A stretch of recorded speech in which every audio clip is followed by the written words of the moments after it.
오늘 설교 제목은 구원입니다. 그런데 설교 제목을 좀 길게 붙이면 우리에게는 구원이 필요합니다입니다. 오늘 설교를 들으면서 정말 우리에게는 구원이 필요한 것임을 깨닫는 은혜가 있기를 바랍니다.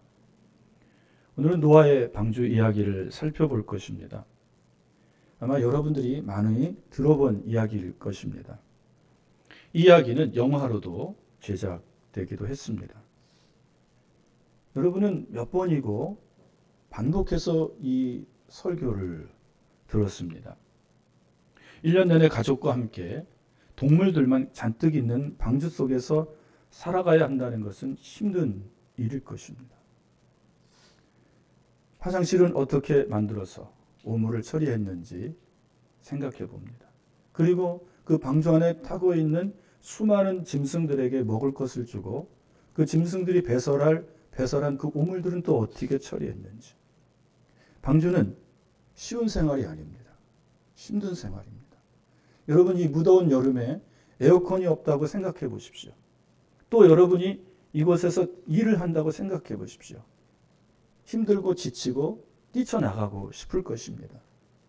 노아는 그 답답한 방주 안에서 1년간 그 가족과 함께 살았습니다.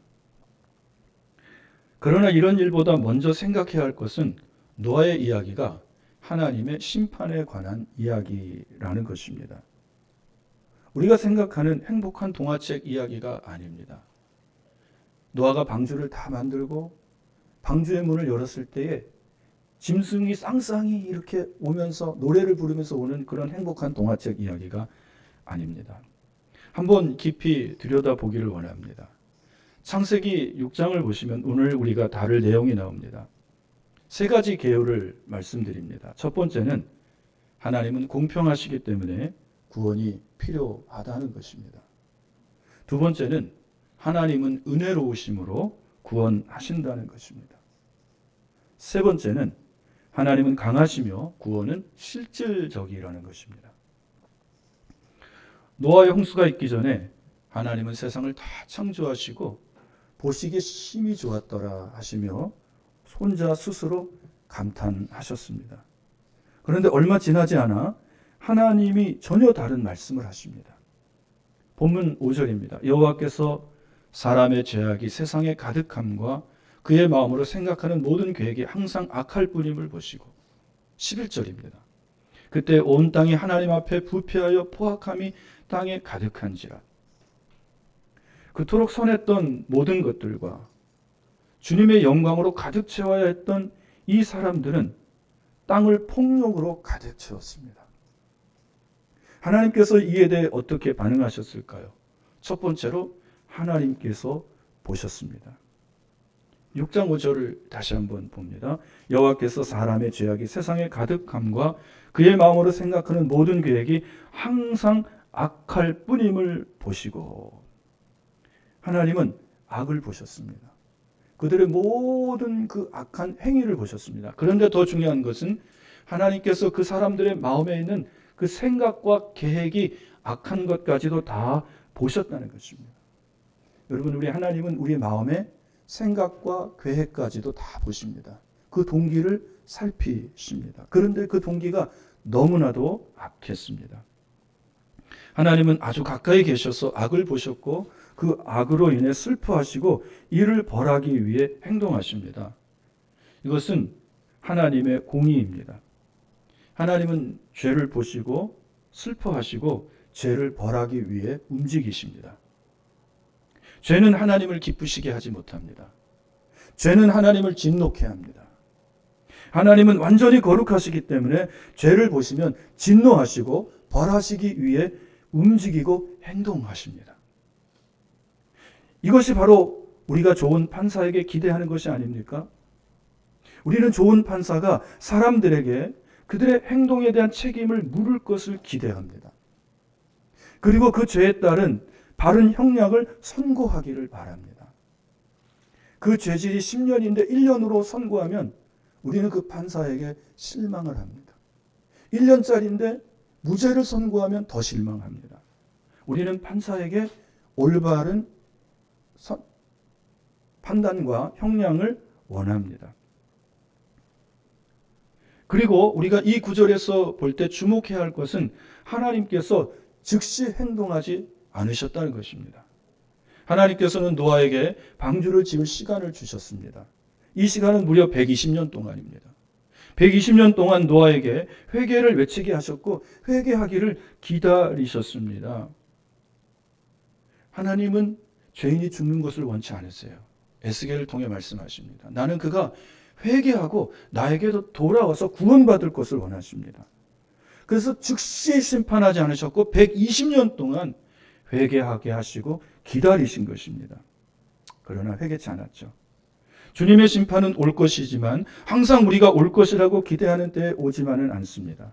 그러나 주님의 심판은 반드시 올 것입니다. 하나님께서 어떻게 공의를 베푸는지 살펴보겠습니다. 창세기 7장 17절입니다. 홍수가 땅에 40일 동안 계속된지라 물이 많아져 방주가 땅에서 올라왔고. 창세기 7장 21절부터 23절입니다. 땅에서 움직이는 생물이 다 죽었으니 곧 새와 가축과 들짐승과 땅에 기는 모든 것과 모든 사람이라. 육지에서 그 코에 생명의 기운이 숨에 있는 것은 다 죽었더라. 지면의 모든 생물을 쓸어버리시니 곧 사람과 가축과 기는 것과 공중의 새까지라.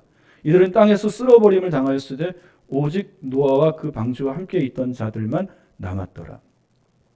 하나님의 공의를 어떻게 베푸셨습니까? 땅에서 악을 행하는 모든 사람들을 심판하셨습니다. 그리고 방주에 탄 노아의 가족만 남았습니다. 죄인들을 심판하시는 것이 하나님의 공의로 나타난 것입니다. 땅에서 숨쉬는 모든 생물들은 다 죽었습니다. 홍수는 무서운 것입니다. 이번 주에 중국과 타이완, 필리핀에 엄청난 양의 비가 내렸습니다. 많은 인명피해와 재산피해가 났습니다. 잠깐 내린 비가 엄청난 피해를 주었습니다. 그렇다면 40일 동안 비가 내린 노아의 홍수는 공포 그 자체였을 것입니다. 노아의 홍수는 대격변적인 사건이었습니다. 본문 6절과 13절을 보시면 이것은 하나님의 심판의 행위였다는 것이 중요합니다. 그냥 우연히 일어난 자연재해가 아닙니다. 가끔 우리가 이 이야기를 가볍게 생각하지 않았나 하는 생각이 듭니다. 왜냐하면 우리가 하나님의 공의를 원한다고는 하지만 하나님의 심판에 대해 이야기할 때는 굉장히 불편함을 느끼기 때문입니다. 저 역시도 인정하지만 저도 하나님의 공의에 대해서 이야기하는 것이 편하지 않습니다. 왜냐하면 하나님의 공의는 죄에 대한 하나님의 심판의 행동이 나타나기 때문입니다. 여러분, 우리의 죄에 대해서 진노하고 심판하는 것에 대해서 우리는 꺼려하고 두려워합니다. 하나님이 죄에 대해 진노하셨습니다. 진노라는 단어는 듣기 좋은 단어가 아닙니다. 이것이 불편하게 들리는 세 가지 이유를 말씀드리고 싶습니다. 첫 번째로 우리는 때때로 심판이나 정의, 진노와 같은 단어가 하나님과 어울리지 않는다고 생각합니다. 우리는 하나님을 포장하려 하고 하나님을 좋게 보이게끔 하려 합니다. 마치 여러분의 집에 손님이 와서 저녁을 먹으려고 하는데 방을 들러보니 방마다 엉망진창입니다. 옷가지들은 침대 위에 널려 있고 양말은 옷장 밑에 처박혀 있습니다. 주방은 어제 먹은 저녁을 하지 않아서 불결해 보입니다. 설거지가 하나가득 쌓여 있습니다. 보이는 모든 것들을 쓸어 담아서 그것들을 서랍과 옷장에 밀어넣습니다. 그리고 나서 어떻게 합니까? 손님들이 그 옷장을 열어서 그 모든 것들이 쏟아져 내리지 않기를 바랄 뿐입니다. 저는 우리가 가끔 이렇게 하나님의 성품을 대한다고 생각해요. 우리는 정의와 진노, 지옥의 개념 같은 것들을 가져와서 작은 옷장에 넣어두고 나도 손님들도 볼 수 없게 꺼내지 않으려 하죠. 그래서 여러분 교회 강단에서 진노, 정의, 심판과 같은 그 무서운 설교가 많이 사라지는 것입니다. 왜냐하면 사람들이 그걸 듣기를 원하지 않기 때문입니다. 문제는 바로 이것입니다. 하나님이 누구신지에 대한 이 모든 부분이 사람들에게 다 필요한 부분이라는 것입니다. 하나님 안에는 선하지 않은 것이 하나도 없습니다. 하나님 안에는 우리에게 필요하지 않은 것이 하나도 없습니다. 하나님께 나타난 그 어떤 모습도 숨겨서는 안 됩니다. 그 모든 것이 사람들에게 필사적으로 필요한 것이기 때문입니다. 하나님의 성품을 생각할 때 사랑과 은혜, 자비와 용서, 인자하심, 화평, 화목, 겸손하심, 이 모습이 떠오릅니다. 하나님의 이런 성품을 우리는 너무 좋아합니다.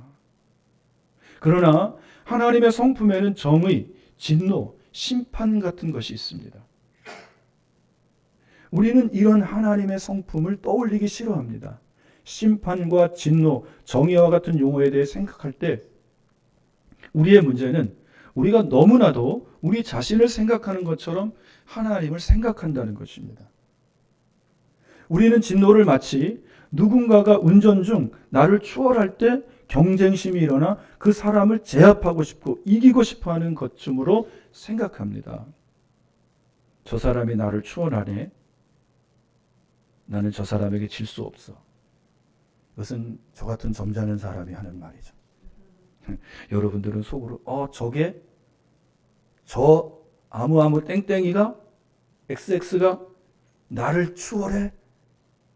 그때부터 그를 응징하려는 경쟁 심리가 펼쳐집니다. 그러나 그것은 하나님이 아니십니다. 제임스 패커의 하나님을 아는 지식이라는 책이 있는데 그 책의 15장에서 하나님의 진노에 대해 이야기합니다. 그는 책에서 이렇게 말합니다. 잘 들어보십시오. 성경에서 하나님의 진노는 결코 인간의 진노처럼 변덕스럽고 방종하고 짜증나고 도덕적으로 무례한 것이 아닙니다. 인간의 그 예의는 변덕스럽고 방종하고 짜증나고 도덕적으로 무례하잖아요. 그러나 하나님의 그 진노는 그런 게 아니라는 것입니다. 하나님의 진노는 객관적이고 도덕적인 악에 대해 옳고 필요한 반응입니다. 그렇죠. 그래야 이 땅이 정의롭게 살아갈 수 있잖아요. 하나님의 진노가 요구되는 곳을 하나님은 그곳을 향해서만 진노하십니다. 하나님의 진노는 사법적인 것입니다. 죄를 지은 자에게만 행사하시는 것입니다. 의로운 자에게 하나님은 진노하지 않으셔요. 죄인에게만 하나님은 진노하십니다. 그래서 하나님의 모든 진노는 의로운 것입니다. 하나님은 우리와 완전히 다르며 그의 판단은 항상 옳습니다. 여러분 믿으십니까? 그래서 그 하나님은 의로운 재판장이십니다. 우리가 하나님의 진노에 대해 불편함을 느끼는 두 번째 이유는 신약과 구약에 대해 잘못된 견해를 갖고 있기 때문입니다. 우리는 구약의 하나님을 무서운 신으로 생각하고 화를 내며 불을 내리고 홍수를 내린다고 생각합니다. 전쟁의 신으로 생각해요. 전쟁은 죽이고 약탈하고 방어하는 것이 있습니다. 하나님을 그렇게 생각합니다. 그래서 우리는 하나님을 두려워합니다. 그리고 그 하나님을 싫어하고 거부합니다. 그런 하나님이면 나는 믿지 않겠습니다. 그러나 신약에서의 하나님을 볼 때 그의 성품을 좋아합니다. 사도 요한은 하나님은 사랑이시라고 증거했습니다. 얼마나 좋은 하나님이십니까? 그래서 우리는 하나님의 사랑과 자비, 인자하심, 죄 용서, 화해, 화평, 은혜에 관해서 이야기합니다. 그 하나님이 어떻게 죄인에게 진노하시고 심판하시느냐는 것입니다. 나는 그런 하나님을 믿지 않겠다는 거예요. 나는 진노의 하나님이 필요 없고 오직 나를 관용으로, 사랑으로, 은혜로, 자비로, 인자함으로, 죄 용서함으로 대하는 그 하나님만 원하겠다는 것입니다. 그래서 구약에 진노하시는 하나님은 이제 죽었고 신약의 사랑의 하나님만 계신다고 합니다. 그러나 성경은 우리에게 명확하게 하나님은 변하지 않는다고 가르쳐 주고 있습니다. 그분은 변하시지 않습니다. 구약의 하나님과 신약의 하나님은 동일하신 분이십니다. 그리고 사실 우리가 신약에서 예수님의 말씀을 보면 예수님께서는 다른 어떤 신약 성경의 저자들보다 심판과 지옥, 진노에 대해 많이 말씀하셨습니다. 성경을 사복음서를 읽어보세요. 예수님이 얼마나 심판에 대해서, 지옥에 대해서, 또 진노에 대해서, 하나님의 진노에 대해서 많이 말씀하시는지 몰라요. 아마 우리를 그곳으로부터 구원하시고 싶으신 그 간절함 때문에 그렇게 많이 말씀하셨을 것입니다. 왜냐하면 예수님은 천국에서 내려오신 분이시고 또 지옥이 있음을 알고 계시잖아요. 천국도 보셨고 지옥도 알고 계시잖아요. 그래서 우리들에게 지옥에 가지 말아라라고 지옥의 실체에 대해서 분명히 간절하게 더 많이 말씀하시는 것입니다. 그것은 우리를 향한 예수님의 사랑이 우리를 경계해 주시는 것입니다. 구더기 한 마리가 떨어져도 죽지 않고 괴로움을 받는 지옥. 이거 저의 말이 아니라 예수님 말씀입니다. 부자가 떨어져 거지 나사라에게 손가락에 물 한 방울 찍어 내 혀를 서늘케 해달라고 할 만큼 괴롭고 무서운 지옥에 가지 말라는 것입니다. 예수님은 만일 내 눈이 범죄하거든 빼어내버려라. 두 눈을 가지고 지옥에 들어가는 것보다 차라리 한 개의 눈을 가지고 천국에 들어가는 것이 더 낫다고 하셨습니다. 근데 만일 내 오른팔이 범죄하거든 찍어내버려라. 두 팔을 가지고 지옥에 들어가는 것보다 한쪽 팔로 천국에 들어가는 것이 더 낫다고 하셨습니다. 지옥은 소금이 불치듯 하는 곳으로 한 번 들어가면 나오지 못하고 영원히 고통받는 곳입니다. 그래서 주님은 우리에게 지옥에 가지 말라고 지옥에 대해서 우리에게 분명하고 생생하게 말씀하시는 것입니다. 사랑하는 여러분, 지옥에 가지 마시기를 바랍니다. 천국을 보는 것보다 지옥을 보는 자가 더 예수님을 사모할 것 같아요. 천국은 아름다운 환상, 그러나 지옥은 여러분 실제입니다. 우리가 예수님을 믿는 이유 중에 근본적인 이유가 지옥에 가지 않고 천국에 가기 위해서입니다. 착하고 좋은 사람 되기 위해 예수 믿는 거 아닙니다. 건강하고 부자로 살기 위해 예수 믿는 거 아닙니다. 더 근본적으로 지옥에 안 가고 천국에 가기 위해서 예수를 믿는 것입니다. 마태복음 24장 37절부터 42절입니다. 노아의 때와 같이 인자의 임함도 그러하리라. 홍수전에 노아가 방주에 들어가던 날까지 사람들이 먹고 마시고 장가들고 시집가고 있으면서 홍수가 나서 그들을 다 멸하기까지 깨닫지 못하였으니 인자의 임함도 이와 같으리라. 그때 두 사람이 밭에 있으며 한 사람은 데려가고 한 사람은 버려둠을 당할 것이요. 두 여자가 맷돌질을 하고 있으며 한 사람은 데려가고 한 사람은 버려둠을 당할 것이니라. 그러므로 깨어있으라. 어느 날에 너희 주가 임하는지 너희가 알지 못함이니라.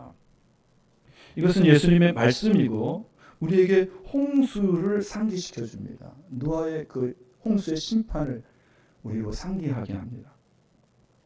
예수님은 다음과 같이 우리에게 경고하십니다. 노아의 때에 임했던 것처럼 인자의 오심도 그러하실 것이라고요. 예수님은 사람들이 전혀 예상치 못한 때에 오실 것이라고 하십니다. 예수님은 세상에 다시 오실 때 도적같이 오시겠다고 하셨습니다. 도둑은 언제 갈 것이라고 예고하지 않습니다. 아무것도 예고하지 않고 잠잘 때 옵니다. 우리가 모를 때 옵니다. 주님도 세상에 다시 오실 때 이렇게 오실 것이라고 하십니다. 오늘 밤에라도 오실 수 있어요. 여러분 주님 맞을 준비하셨습니까? 거룩하고 성결한 예복을 입으셨습니까? 예수 그리스도의 거룩한 인격으로 우리가 바뀌셨습니까? 요한계시록 6장 15절부터 17절입니다. 땅의 임금들과 왕족들과 장군들과 부자들과 강한 자들과 모든 종과 자유인이 굴과 산들의 바위 틈에 숨어 산들과 바위에서 말하되 우리 위에 떨어져 보좌에 앉으신 이의 얼굴에서와 그 어린 양의 진노에서 우리를 가리라.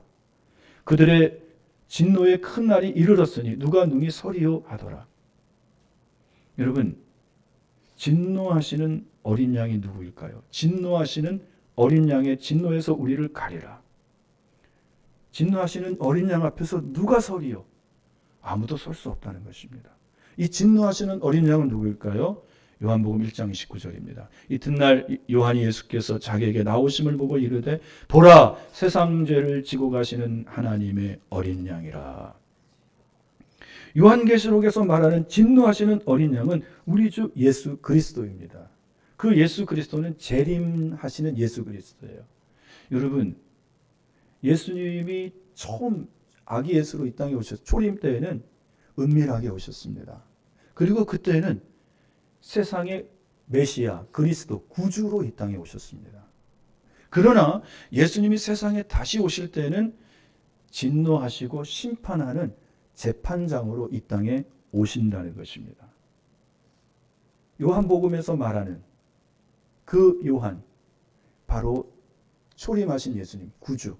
그러나 지금 동일한 요한이 말하는, 요한계시록에서 말하는 예수님은 재림하시는 예수님으로서 이제 재판장으로 오신다는 것입니다. 요한계시록 6장 16절입니다. 산들과 바위에게 말하되 우리 위에 떨어져 보좌에 앉으신 이의 얼굴에서와 그 어린 양의 진노에서 우리를 가리라. 주님의 오심을 갈망했던 자들에게 주님의 오시는 날은 큰 구원의 기쁨의 날이 될 것입니다. 여러분, 주님 오실 때 여러분 어떻게 맞이하시겠습니까? 제가 신학교 1학년 때 강원도로 전 학생들 수련회를 갔는데 그때 사회 보는 분이 앞으로 사람들을 나오겠습니다. 그때 신학생들이 나가는데 만약 지금 주님이 오실 때 당신은 어떻게 주님을 맞이하겠습니까? 그랬더니 이 신학생들이 구원의 확신을 가지고 벌쩍벌쩍 뛰면서 주님 제가 여기 있습니다 하고 막 뛰어요. 그래서 저 사람들은 창피하지도 않나? 저는 그렇게 생각. 그런데 여러분 정말 그렇게 될 것입니다. 주님이 다시 오실 때 구원받는 자들은 뛰며 즐거워하며 주의 얼굴을 보게 될 것입니다. 그러나 구원받지 못하는 자는 그날이 크고 두려운 날이 될 것입니다. 왜냐하면 하나님의 진노를 받고 심판을 받아야 하기 때문입니다. 그들이 무엇을 요청합니까? 자연재해를 주셔서 어린 양의 얼굴을 보지 않게 해달라는 것입니다. 차라리 저 산이 무너져서 나를 압사하게 해주십시오. 차라리 저 큰 바위가 굴러 떨어져 나를 아주 그냥 바싹 깨뜨려 죽여주십시오. 내가 이렇게 죽는 것이 더 낫습니다. 예수 그리스도 그 진노의 얼굴, 그 앞에 내가 설 수 있겠습니까? 죄인의 두려움인 것이죠. 어린 양이신 예수님의 진노보다 자연재해가 더 낫다는 것입니다. 예수 그리스도는 어제나 오늘이나 영원토록 동일하십니다. 구약의 하나님과 신약의 하나님은 다르지 않습니다. 그분은 우리에게 동일한 죄에 대해 우려와 동일한 경고를 하십니다. 주님이 세상에 다시 오셔서 세상에 대해 진노하시고 심판하시는 심판주로 다가오고 계심을 경고하십니다. 여러분, 이 경고를 들으시기를 바랍니다. 그리고 회개하고 구원을 받으십시오. 우리에게는 구원이 필요합니다. 이제 하나님의 진노라는 말을 듣기 싫어하는 세 번째 이유입니다. 우리는 하나님의 심판에는 불편함을 느끼지만 하나님이 저 밖의 사람들을 심판하기를 원할 수도 있습니다. 우리가 심판받는 건 두려워하지만 밖에서 하나님을 모르고 하나님을 대적하고 하나님을 욕하고 저주하는 인간으로서 지을 수 없는 그 죄를 지은 사람을 보면서 아휴, 하나님은 뭐 하시냐.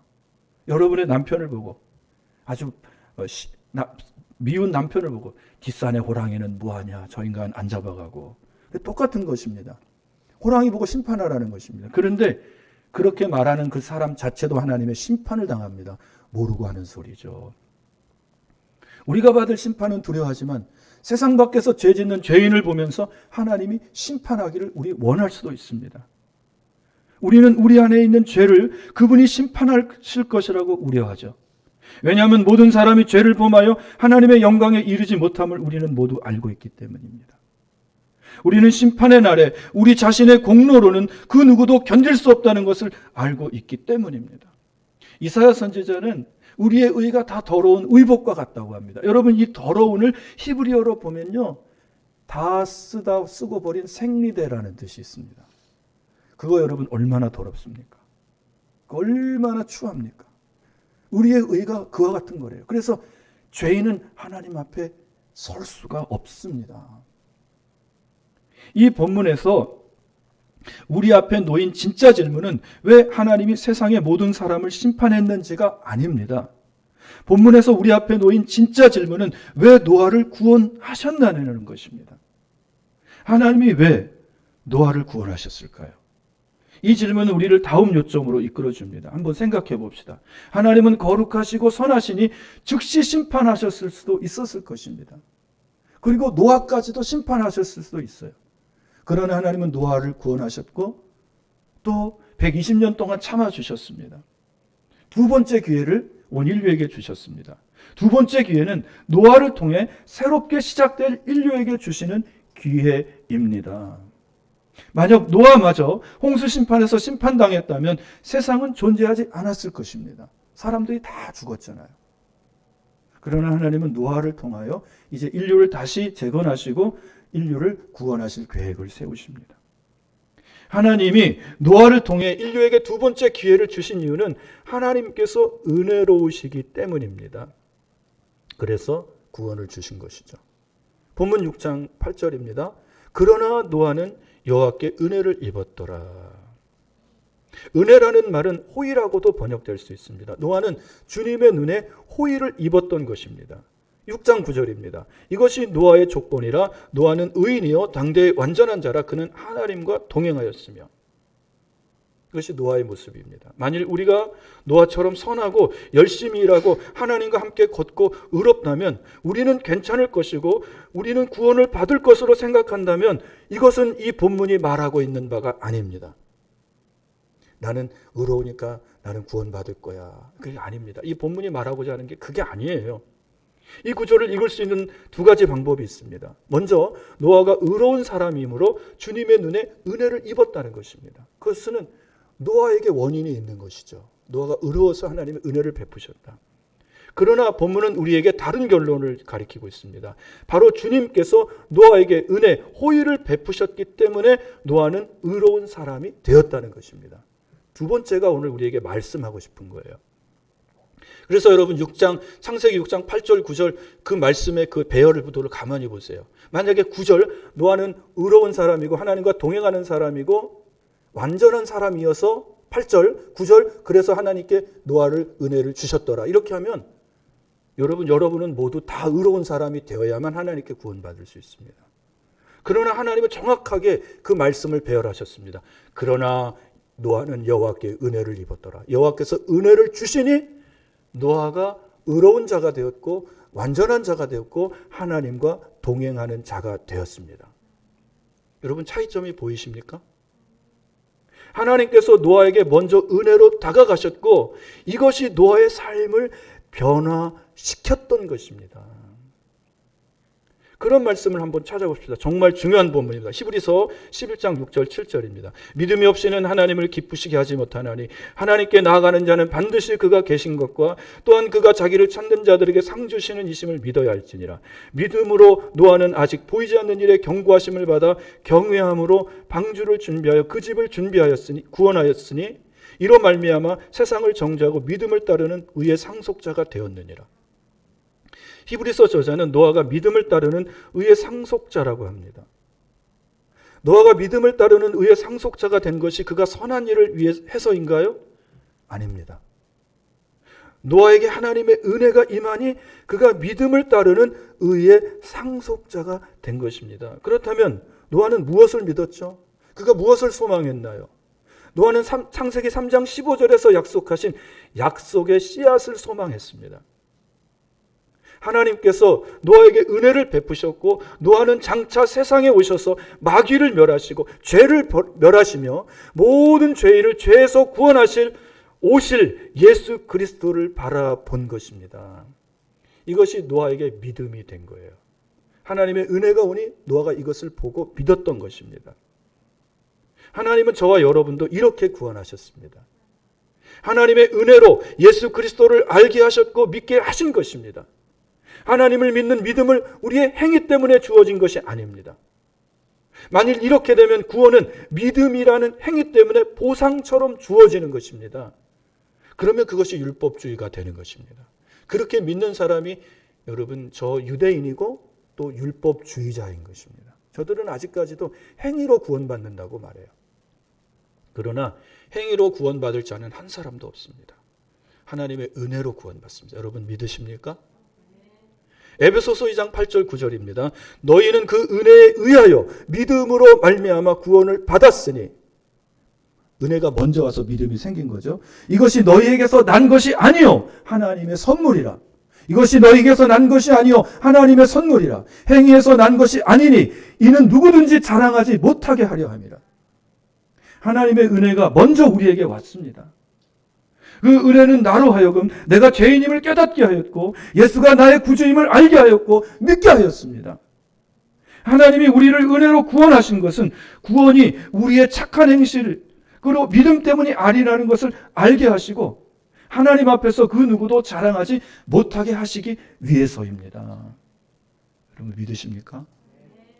창세기 8장 1절입니다. 하나님이 노아와 그와 함께 방주에 있는 모든 들짐승과 가축을 기억하사 하나님이 바람을 땅 위에 불게 하심에 물이 줄었고. 이 본문의 핵심은 하나님께서 노아를 기억하셨다는 것입니다. 정말 은혜 아닌가요? 홍수 이야기의 핵심은 하나님께서 노아를 기억하셨다는 것을 저와 여러분에게 상기시켜 주는 것입니다. 그럼 노아를 기억하셨다는 것은 하나님이 노아를 잊어버린 적이 있으시다는 것을 의미합니까? 1년 동안 방주에 있어서 하나님이 노아를 잊으셨을까요? 아닙니다. 하나님은 방주에 탄 노아를 한 번도 잊은 적이 없으십니다. 한 신학자는 하나님의 기억하심의 본질은 언약에 기반한다고 말했습니다. 하나님은 노아와 언약을 맺으셨기 때문에 하나님은 방주 안에 있는 노아를 기억하셨습니다. 이 구절은 하나님은 약속하시면 이를 기억하시리라는 것을, 그리고 구원하신다는 것을 우리에게 상기시켜 주기 위한 구절로 주어진 것입니다. 노아에 대한 약속은 실제로 에덴 동산에서 아담과 하와에 대한 약속의 연장선입니다. 깊이 한번 생각해 보십시오. 하나님이 노아에게 은혜를 베풀지 않으셨다면 여자의 후손이 뱀의 머리를 상하게 하신다는 그 약속은 어떻게 되었을까요? 그 약속은 사라졌을 것입니다. 하나님은 이전의 언약들을 기억하시기 때문에 노아 또한 기억하신 것입니다. 그래서 노아에게 은혜를 베푸시고 구원을 주신 것입니다. 그래서 우리도 하나님은 반드시 약속하신 것을 이루시고 그의 백성을 기억하시며 잊지 않으신다는 사실을 붙들 수 있게 되는 것입니다. 한 2, 3주 전인가요? 하나님이 이스라엘 백성을 애굽에서 구원하신, 출애굽시키신 이유가 무엇입니까? 그들이 고통하는 것을 보았습니다. 하나님께 기도하는 것을 들었어요. 그러나 더 근본적인 이유는 그들의 조상 아브라함, 이삭, 야곱에게 언약하셨던 그 약속을 기억하셨기 때문입니다. 하나님이 아브라함과 하셨던 그 약속을 기억하셨어요. 그 약속이 무엇입니까? 너희 모든 자손을 가나안 땅을 인도하고 그 땅을 너에게 줄 것이라는 것입니다. 애굽에 살고 있었던 이스라엘 백성은 430년간 하나님을 잊어버렸고 우상을 섬겼고 죽어야 할, 홍수 심판을 당해도 마땅할 자들입니다. 그런데 하나님은 은혜로우셔서 조상들에게 하신 언약을 기억하셔서 그를 구원해 내신 것입니다. 이건 오늘 우리도 저와 여러분도 똑같습니다. 이제 마지막 요점으로 이어져 말씀을 마치려고 하는데요. 바로 하나님은 강하시며 구원은 실질적이라는 것입니다. 우리는 노아가 은혜로 구원받았다는 것을 알겠지만 나는 어떻게 은혜로 구원받을 수 있는지에 대한 실제적인 질문이 있을 수 있습니다. 노아는 그렇다 치고 나는 어떻게 구원을 받지? 은혜로? 그래서 하나님의 구원의 능력이 우리의 삶에서 어떻게 적용하는지 살펴보겠습니다. 하나님은 우리를 죄의 형벌과 죄의 권세에서 구원하십니다. 죄의 형벌, 죄의 권세, 지옥으로 끌고 들어가는 죄의 능력을 안에서 우리를 구원하셔요. 그래서 예수님이 이 땅에 오신 것은 마귀의 일을 멸하고 죄를 멸하시기 위해서 이 땅에 오십니다. 홍수 사건에서 매우 명백하게 나타나는 것은 노아가 죄의 형벌에서 구원받았고 하나님은 그가 방주를 짓게 하셨으며 그것은 그를 안전하게 집으로 데려왔다는 것입니다. 이것은 우리 각자에게도 동일하게 주어진 약속입니다. 성경은 주 예수를 믿으라 그리하면 너와 내 집이 구원을 받을 것이라고 분명히 말씀하십니다. 이것은 하나님의 언약이고 약속입니다. 우리는 서로가 무엇을 해왔는지 모른다고 말할 수 있습니다. 여러분은 서로가 인생에서 얼마나 많은 실패를 했는지 서로가 몰라요. 여러분 각자의 인생이 어땠는지 모르지만 정말 다행스럽게도 구원은 우리의 어떠함 때문에 받은 것이 아니라는 점입니다. 우리가 착해서 구원받은 것도 악해서 구원받지 못한 것도 아니라는 거예요. 우리의 어떠함 때문에 구원받은 것이 아닙니다. 이것은 우리의 방주 대신 예수님의 죄 없음 때문에 거저 주어지는 것입니다. 거저 주어지는 게 뭡니까? 은혜입니다. 은혜로 우리가 구원받는 거예요. 그야말로 하나님의 은혜로 우리에게 구원이 주어지는 것입니다. 중요한 것은 우리의 연약함과 죄 없음이 아니라 방주신 그리스도께서 견실하다는 점입니다. 우리는 죄가 많고 흠이 많아서 죽을 수밖에 없지만 우리의 구주 되신 예수 그리스도는 흠없고 점없고 하나님 앞에 의로우시다는 것입니다. 이것 때문에 우리가 구원을 받는 거예요. 그래서 우리에게 좋은 소식은 그리스도께서 우리의 죄가 무엇이든지 사하실 수 있다는 것입니다. 어떠한 악인이든지 그리스도께서 고칠 수 있다는 것입니다. 그것이 복음입니다. 베드로전서 2장 24절입니다. 친히 나무에 달려 그 몸으로 우리 죄를 담당하셨으니 이는 우리로 죄에 대하여 죽고 의에 대하여 살게 하려 하심이라. 그리스도께서 여러분이 잘못한 모든 죄에 대해 형벌을 받으셨습니다. 그리고 그리스도의 의를 우리에게 주셨습니다. 이렇게 십자가에서는 신성한 교환이 일어난 거예요. 하나님이 우리의 모든 죄를 의로우신 그리스도께 다 떠넘기셨고 그 그리스도께서 우리 죄를 위하여 십자가에 달려 죽어주셨습니다. 그리고 하나님은 그 예수 그리스도의 거룩한 의를 하나님을 믿는 우리들에게 그 예수의 의를 우리에게 옷 입혀 주신 것입니다. 십자가 위에서 거룩한 여러분 신성한 교환이 일어난 거예요. 예수님은 우리처럼 죄인이 되셨고 죄인인 우리는 예수님처럼 의롭게 된 것입니다. 그래서 하나님은 하나님을 믿는 우리를 보면서 의롭다 인정해 주시는 것입니다. 우리가 의로워서가 아니라 하나님이 의롭다 인정해 주시는 것입니다. 왜요?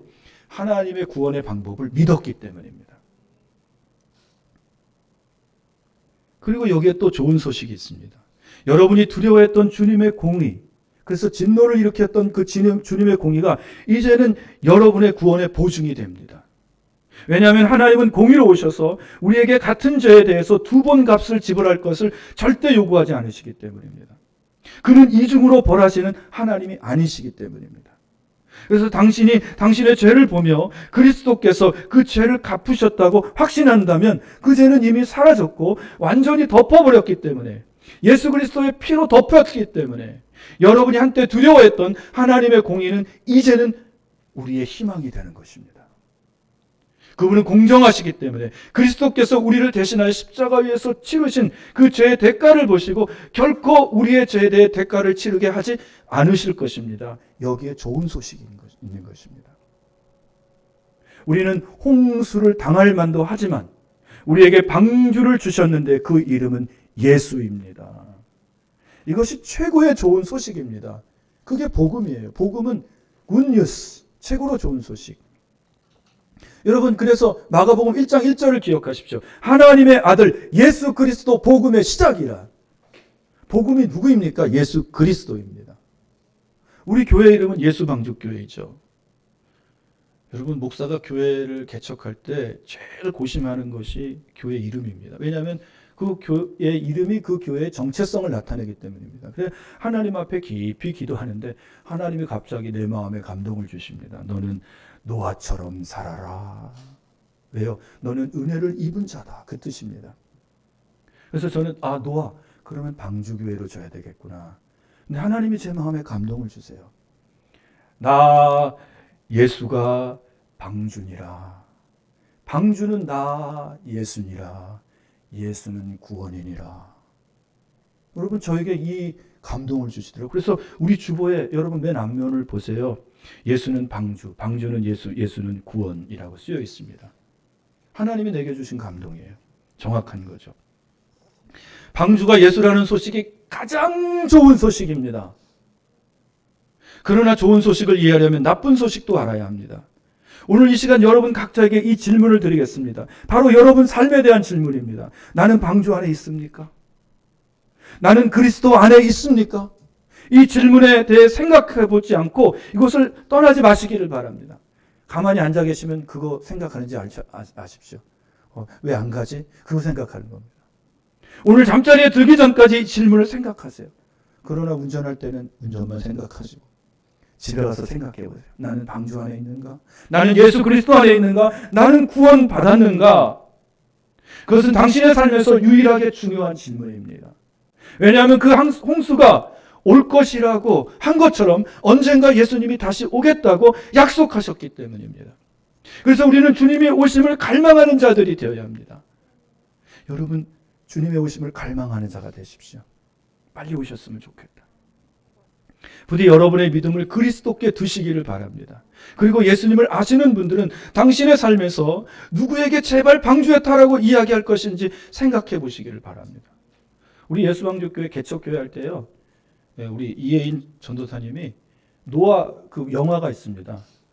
사람들이 노아가 방주를 만드는데 다 비웃어요. 진짜 성경처럼. 그런데 노아가 나중에는요, 머리가 하얘지고 이렇게 신령님처럼 됩니다. 그런데 비가 오니까 노아가 빨리 타라고. 그런데 문이 탁 닫혀버려요. 안타까운 장면. 여러분, 주님의 방주는 아직 닫혀 있지 않아요. 열려 있어요. 주님이 아직 오실 날을 미루고 계십니다. 그러면 방주에 타라고 누구에게 소리쳐야 할지 여러분 생각해 보시기를 바랍니다. 큰 비, 홍수가 내릴 일기예보가 있다면 우리는 서로에게 안부 전화를 합니다. 건강에 주의하라고, 길 다닐 때 주의하라고, 특히 지하차도 있는 도로는 절대 가지 말라고. 그리고 아무리 더워도 바다로 또 산으로 피서는 절대 가지 말라고. 여러분, 홍수가 나서 얼마 전에 그 귀한 그 젊은 여자 딸이 죽었어요. 우리 그날 조난당해서 죽은 사람 많잖아요. 큰 비가 내릴 거라고 말하면 절대 가지 말라고 우리 막 서로 하잖아요. 우리는 큰 비에 대해 서로 상기시켜 주어야 하고 긴박감을 느껴야 합니다. 그 큰 비는 반드시 올 것이기 때문입니다. 일기예보 틀린 적이 없잖아요. 예수님의 말씀도 틀리지 않습니다. 주님이 오실 거라고 하셨습니다. 반드시 오십니다. 다시 한번 여쭙습니다. 여러분의 삶에서 누가 예수님을 필요로 하는지 말입니다. 여러분이 필요로 하고 또 누가 예수님을 필요로 할까요? 그리고 누구를 위해 기도하고 예수님을 전하기로 결단할 수 있는지 생각해 보시기를 바랍니다. 주님이 온다고 말씀하셨고 주 예수를 믿으라고 누구에게 전할지 생각해 보시기를 바랍니다. 그래서 요한계시록 끝장 끝절은 마라나타입니다. 아멘 주 예수여 어서 오시옵소서. 주님은 오십니다. 그리고 그분은 메시아 구주로 오시는 것이 아니라 진노하시고 얼굴 아주 무서운 표정을 지으시고 심판하시는 재판장으로 오십니다. 오늘 우리에게 구원이 필요하듯이 우리의 가족, 우리가 알고 있는 아직까지도 구원받지 않는 그 사람에게도 주님의 구원은 필요합니다. 기도하겠습니다. 하나님 아버지, 주님의 구원이 나에게 필요했듯이 하나님 아직까지도 하나님을 알지 못하고 죽어가는 저 세상 사람들에게도 주님의 구원은 필요합니다. 큰 비가 온다고 일기예보를 들으면 우리는 가족들에게 서로 경계해주고 경고해주고 조심하라고 말하는데 주님이 곧 오셔서 무서운 진노자의 얼굴로 재판장의 얼굴로 우리들에게 오실 때 그 앞에 설 자가 누가 있겠습니까? 하나님, 우리가 그날을 두려워하게 하시고 거룩하게 살게 하시며 또한 아버지 하나님, 이 방주에 오르지 못한 자들에게 하나님 우리가 외칠 수 있게 하여 주시옵소서. 이 방주로 들어오십시오. 예수를 믿고 구원을 받으십시오. 주님이 곧 오십니다. 반드시 오십니다라고 외치게 하여 주옵소서. 예수님의 이름으로 기도합니다.